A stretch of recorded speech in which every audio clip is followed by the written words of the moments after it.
बात बेबात पे अपनी ही बात कहता है। मेरे अंदर मेरा छोटा सा शहर रहता है। दोस्तों, मेरा नाम है नीलेश मिश्रा। कहानियां सुनाता हूं।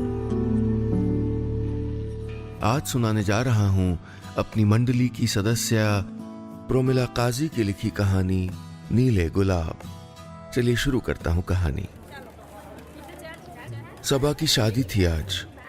वही सबा जो मोहब्बतों के सपने देखते बड़ी हुई थी और आज इसी मोहब्बत के गम को दिल में छुपाकर किसी कठपुतली सी अपने दुल्हन होने की सभी रस्में चुपचाप निभा रही थी। आज अगर असगर की जगह मकसूद होता तो वो शायद अपने खानदान की पहली दुल्हन होती जो अपनी मेहंदी के टप्पे खुद गा रही होती और अपने धानी शरारे में खुशी से नाच रही होती। तकदीर भी ना सच में कब बदल जाए कह नहीं सकते। मकसूद उसकी खाला का बेटा था और दोनों की मंगनी बचपन में ही हो गई थी। दोनों ही इस दिन के ख्वाब देख देख कर बड़े हुए थे। अपनी मोहब्बतों के चिराग दोनों ने साथ रोशन किए थे। मकसूद के क्रिएटिव डिजाइनिंग का कोर्स खत्म होते ही उसके मामू ने उसे अपनी मीडिया कंपनी में काम करने के लिए सऊदी बुला लिया था। इतनी दूरियों के बावजूद भी खतों ने उनके प्यार को महकाए रखा था। मकसूद रोजाना सबा को खत लिखता। जब भी उसका खत सबा को मिलता तो वो उनको पहले दिल में और फिर एक मखमली बक्से में संभाल के रख देती। अपने पहले खत में मकसूद ने लिखा था, सबा, ये नीली स्याही बस एक जरिया है तुम तक अपनी बात पहुंचाने का, पर तुम इसे स्याही ना समझना।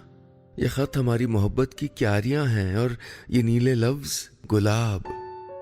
दुनिया में बेशुमार प्रेमियों ने अपनी माशुकाओं की जुल्फों में लाल, गुलाबी, सफेद, पीले गुलाब सजाए होंगे, लेकिन मैंने तुम्हारे लिए खास ये नीले गुलाब उगाए हैं। उनकी उतनी ही हिफाजत करना जितनी हमारी मोहब्बत की करती हो। और सबा ने वही किया और अभी तक वही करती आ रही है। लेकिन आज के बाद क्या होगा? कैसे महफूज रख पाएगी अपनी मोहब्बत के नीले गुलाब? चंद महीने पहले ही मकसूद का खत मिला था उसे। तब कहाँ जानती थी कि ये उसका आखिरी खत होगा। जानती भी तो क्या उस अनहोनी को रोक पाती। जीते जागते मकसूद की जगह उसकी मौत का पैगाम आया था। पत्थर हो गई थी सबा। जिस मकसूद के बगैर जिंदगी के एक लम्हे का भी तसव्वुर नहीं किया था, वो जिंदगी चल रही थी। क्यों नहीं उसकी भी सांस उसी वक्त थम गई जब मकसूद का एक्सीडेंट हुआ? क्यों ना वो भी उसके साथ ही मर गई?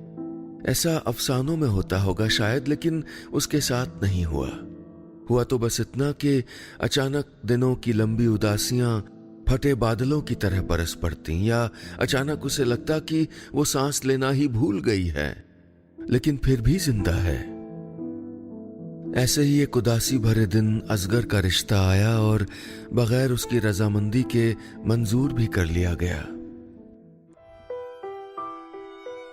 जिस मकसूद को गए अभी 6 महीने भी न हुए थे, जिसके लिए वो अभी जी भर के रो भी न पाई थी, उसी मकसूद को वो भूल जाए ये फरमान सुन के भी वो कुछ नहीं कर पाई।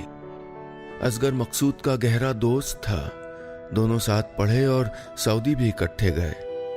असगर ही मकसूद के एक्सीडेंट की खबर लेकर आया था। दोस्त का जाना उसके लिए भी जानलेवा था, लेकिन सबा की तरह वो भी बेबस बस देखता रह गया। असगर जानता था कि सबा और मकसूद एक दूसरे से बेइंतहा मोहब्बत करते थे। वो उनकी मोहब्बत का पहला राजदार था। जब वो सऊदी से आता था तो एक बैग भर के सामान मकसूद की तरफ से सबा के लिए लाता और जब वापस लौटता तो सबा कई कई खत और मकसूद के लिए तरह तरह की चीजें अपने हाथ से बनाकर भेजती। अपने दोस्त की माशूका को अपना जीवन साथी बनाना उसे खल तो रहा था, लेकिन सबा की खूबसूरती सारे रिश्तों पर भारी पड़ी और अपने वालिद से कहकर उसने सबा का रिश्ता मांग लिया। शादी तय दिन को करने का फैसला किया गया और आज ये दिन सामने था। जिसे वो कभी अपने महबूब के लिए खत पकड़ाती थी, उसी के लिए कबूल है कहना उसकी सोच से भी मुश्किल था। उसका घूंघट उठाते असगर के हाथ कांप गए। सबा भला की खूबसूरत लग रही थी। जब उसने उसका नाम पुकारा तो सबा ने अपनी आंखें उठाकर उसकी ओर देखा। उसका कलेजा कांप गया। دودھ کے چاند سے خوبصورت چہرے پر غضب کا نور تھا، لیکن آنکھیں جیسے پتھر تھیں۔ اصغر کی لاکھ کوششوں کے بعد بھی ان میں کوئی ایسی حرکت نہیں ہوئی جس سے لگتا کہ صبا جیتی جاگتی انسان ہے۔ اسے بھول جاؤ، میں نے یاد ہی کہاں رکھا ہے۔ اس کے خط جلا دو، آپ ہی کر دیں، دے دینا مجھ کو۔ دونوں کے بیچ یہ پہلی بات چیت تھی۔ انکار تھا یا اقرار، اصغر سمجھ نہیں پایا۔ اس رات صبا کو نیلے باغیچوں کے خواب تنگ کرتے رہے۔ خط کیا تھے؟ جادو کی ایک دنیا تھی۔ مقصود نے ایک بار لکھا تھا، صبا تم محبت میں یقین رکھتی ہو تو اس کے جادو میں بھی یقین رکھنا۔ میرے یہ حرف اپنے دل میں بٹھا لیا کرو۔ جب بوڑھا ہو کر میں کچھ بھولنے لگوں تو تم سے اپنے خط سنا کروں گا۔ منہ زبانی یاد کر لو۔ جب تمہیں بیاہ کر کے سعودی لاؤں گا تو ایسا گھر تلاش کروں گا جس میں کچی مٹی والا لان ہو، اس میں مخملی گھاس ہوگی اور ہوں گے صرف نیلے گلاب۔ ڈھونڈ رہا ہوں، نہ قلم مل رہی ہے نہ پودا۔ لوگ ہنستے ہیں، کہتے ہیں نیلے گلاب صرف خیالوں میں ہوتے ہیں۔ انہوں نے کبھی ہمارے خط کہاں دیکھے ہیں؟ نہ سمجھ لوگ۔ حرف حرف گلاب لگتا ہے، میں تو ان کی خوشبو بھی محسوس کر سکتا ہوں۔ رات کا اندھیرا جیسے ہی کمرے میں اترتا ہے، تمہارے خطوں کے حرف حرف جگنوؤں کی طرح چمکنے لگتے ہیں۔ مجھے تو اب ان کے آگے تاروں کی بھی چمک پھیکی لگتی ہے۔ اب اگر ایسے ہی ناسمجھ لوگ میرے کمرے میں سوئیں گے تو انہیں نہ جگنو دکھیں گے نہ نیلے گلابوں کی خوشبو۔ محبت سب کے بس کی بات ہے بھی کہاں۔ صبا منہ زبانی یاد کیے ہوئے خط خود کو ہی سنانے لگی تھی۔ اس کی آواز تو اصغر سن نہیں پاتا، لیکن اس کی آنکھوں سے سوتے میں بہہ رہے آنسو اس کا دل جلا دیتے۔ اس کا بس چلتا تو وہ خط کیا، ان سے جڑی صبا کی پوری دنیا ہی جلا ڈالتا، اور صبا کو لگتا مقصود کہیں نہیں گیا، بوڑھا ہو گیا ہے، اب اسے ہی اس کے خط سنانے کا وقت آ گیا ہے۔ شاید اپنی لکھی بات اسے یاد آ جائے اور وہ لوٹ آئے۔ اس نے لکھا تھا، یہ خط بیج ہیں صبا، انہیں سنبھال کے رکھنا۔ جانے کیوں مجھے یقین ہے کہ دنیا میں کہیں نہ ملنے والے نیلے گلاب صرف تمہارے پاس ہی کھلیں گے۔ کسی جادوئی بارش کا انتظار ہے مجھے۔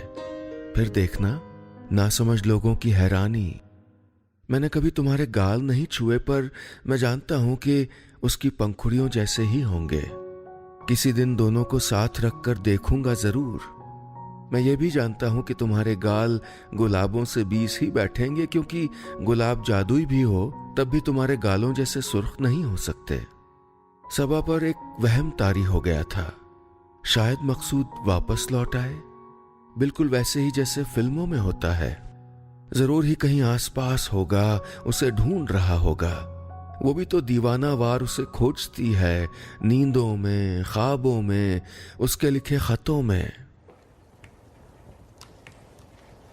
اصغر پریشان تھا، صبا کوئی شکایت کا موقع کیوں نہیں دیتی؟ دن بھر کسی نہ کسی کام میں الجھی رہتی اور کچھ پوچھو یا کہو تو چونک جاتی، پر زبان سے کچھ نہیں کہتی۔ رات کے کسی پہر اس کی نیند کھلتی تو صبا کی طرف والا تکیا ہمیشہ اسے گیلا ملتا۔ کیا اب تک نہیں بھولی اسے؟ سال بھر تو ہو گیا، اور اس کے خط کہاں رکھے ہوں گے؟ اصغر پورا گھر چھان چکا تھا، لیکن خطوں کا وہ مخملی بکسہ اسے نہیں ملا تھا۔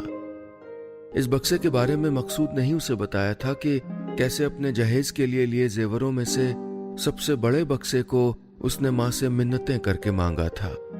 ماں نے اچھی خاصی ڈانٹ لگائی تھی صبا کو، بکسہ خالی کر دے گی تو زیور کہاں رکھے گی؟ لیکن ایک وقت بھوکی رہ کر صبا نے آخر اپنی ضد منوا کر ہی دم لیا تھا۔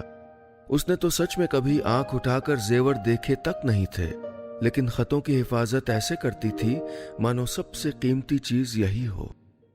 اصغر ہر حال میں وہ بکسہ کھوجنا چاہتا تھا، خطوں کو جلا دینا چاہتا تھا تاکہ اسے چین آ جائے۔ اصغر صبا کو کہیں بھیجنے کا بہانہ ڈھونڈنے لگا۔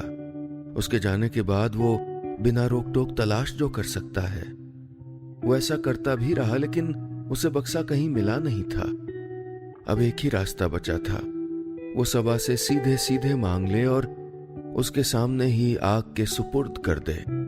उसके साथ बैठकर उन खतों का खाक होना देखे और सबा के दिल से मकसूद के सारे निशान पोंछ डाले। खत कहाँ है? एक दिन उसने पूछ ही लिया। रस्सी पर कपड़े सुखाती सबा ने चौंक कर पूछा, कौन सा खत? मकसूद के खत। अच्छा, निकाल के देती हूँ। सबा नजर नीचे करके बुदबुदाई। अभी मेरे सामने? असगर ने जोर दिया। जी, बस कपड़े सुखा लूं? वो आखिरी कपड़े को तार पर डालते हुए बोली। असगर गौर से उसको देख रहा था।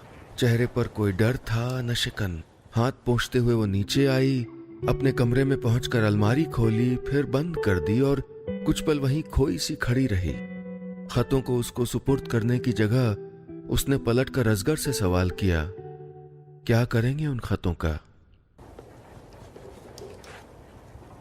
ऐसा लग रहा था जैसे कोई छोटा बच्चा किसी न किए गए गुनाह की सजा के लिए तैयार खड़ा हो।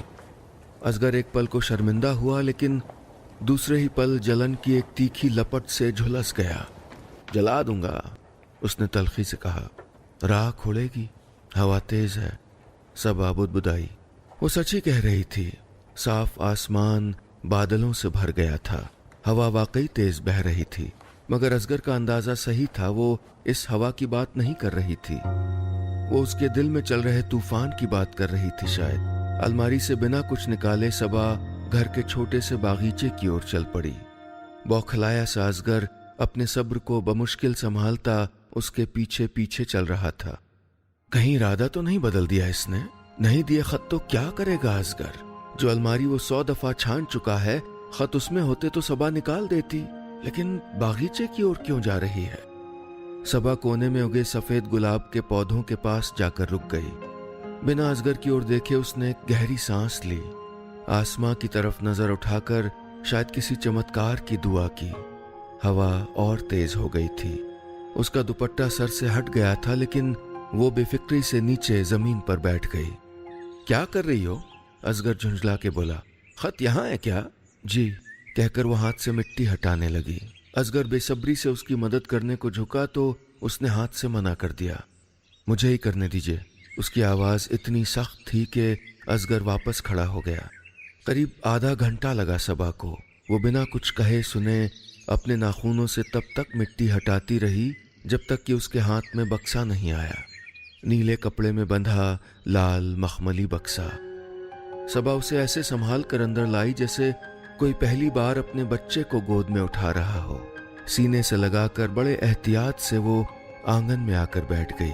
बक्से पर बंधा नीला कपड़ा खोला और मखमली डब्बा असगर की तरफ बढ़ा दिया। लीजिए। आवाज में कोई तलखी नहीं थी, लेकिन हल्की सी थरथराहट थी। बादल खूब गरजने लगे थे और हल्की सी बूंदाबांदी शुरू हो गई थी। असगर हाथ में बक्सा लिए तय नहीं कर पा रहा था कि खत पढ़े या बिना पढ़े जला दे। बारिश आ गई है, मैं कपड़े उतार लाती हूँ। सबा जब कपड़े समेट कर नीचे आई तो असगर वहीं आंगन में खतों के बीच बैठा था। खत उसके चारों ओर फैले थे। कुछ अभी बंद थे, कई सारे खुले हुए थे। असगर के हाथ में हल्का पीला पन्ना था। सबा हौले से मुस्कुरा दी। पीले पन्नों वाला खत जब भी तुम्हें मिलेगा तो समझ लिया करो कि ये मेरी उम्मीदों का रंग है। जब मैं तुम्हें अपने भीतर महसूस करता हूं तो दुनिया बेहतरीन लगने लगती है। ऐसे ही दिनों में मुझे चमकीली धूप, झिलमिलाता सागर और सूरजमुखी के फूल बहुत प्यारे लगते हैं। ये वही दिन होते हैं जब मैं गाहे बगाहे तुम्हें पुकार बैठता हूँ और मुझे यकीन है कि तुम्हारे मुंह से भी चौंक कर जी निकलता होगा। इन दिनों में तुमको बिल्कुल याद नहीं करता क्योंकि तुम मेरे बेहद नजदीक होती हो। इन दिनों में सपने कम देखता हूँ, हकीकतों से ज्यादा जुड़ जाता हूँ। ये दिन मुझे लगता है खुदा ने मेरे तुम्हारे लिए ही बनाए हैं, बाकी दुनिया इनमें कहीं नहीं होती। आंगन में अंधेरा धीरे धीरे उतर रहा था। बारिश तेज हो गई थी। कई खत इधर उधर उड़ रहे थे, कई बारिश से बेतरह भीग गए थे। असगर चुपचाप थक के बैठ गया। अचानक ही उसे लगने लगा कि उससे बहुत बड़ा गुनाह हो गया है। खुदा की बनाई इस मोहब्बत में उसको सेंध हरगिज नहीं लगानी चाहिए थी। अगर वो इन खतों को जला भी देता तो क्या सबा के मन से इनके हर्फ मिटा पाता? आंगन के अंधेरे में सबा दीवार की टेक लगाए खामोशी से खतों की नीली स्याही को क्यारियों में बहते देख रही थी और असगर मुजरिम सा अपने आंसू रह रह कर पोंछ रहा था। जाने कितनी देर बाद असगर उठा और सबा को संभालते हुए अंदर लाया। कच्ची मिट्टी ही तो थी सबा, जिसमें केवल फूल उग सकते थे, फसलें लहलहा सकती थी, नफरत नहीं। सुबह जब सबा की नींद खुली तो थके कदमों से वो आंगन साफ करने उठी। रात को चारों तरफ खत बिखरे छोड़कर दोनों थक कर सोने चले गए थे। उसकी उदास आंखें गुलाबों की तरफ उठ गईं। लगातार हुई बारिश से सारे सफेद गुलाब झड़ गए थे। रात भर की बारिश और हवा से खत सफेद गुलाब की क्यारियों में जमा हो गए थे। पंखुड़ियों में यहाँ वहाँ खतों की स्याही के नीले छींटे थे, जैसे नीले गुलाब। सबा भरभरा के रो पड़ी। उसके रोने की आवाज सुनकर असगर बाहर आया। शादी के साल भर बाद असगर ने पहली बार उसे बिलखते हुए देखा था, पर उसे यकीन था कि अब सबा की तरफ का तकिया सुबह गीला नहीं मिलेगा। जरा सा सही, लेकिन उसका मन बदल रहा था। सबा ने रोते हुए असगर को नीले गुलाब दिखाए। असगर मुस्कुराकर उसके आंसू पोंछता हुआ बुदबुदाया, नासमझ लोग मुझ जैसे ही होते हैं जो मोहब्बतों का एहतराम नहीं रख पाते। मुझे माफ कर दो सबा, अब तुम्हारे नीले गुलाबों की हिफाजत का जिम्मा मेरा। सबा उसके सीने में छुप कर रोए जा रही थी और असगर मजबूती से उसे थामे मुस्कुरा रहा था।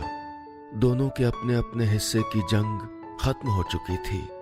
एक एक कदम दोनों ने एक दूसरे की ओर बढ़ा लिए थे।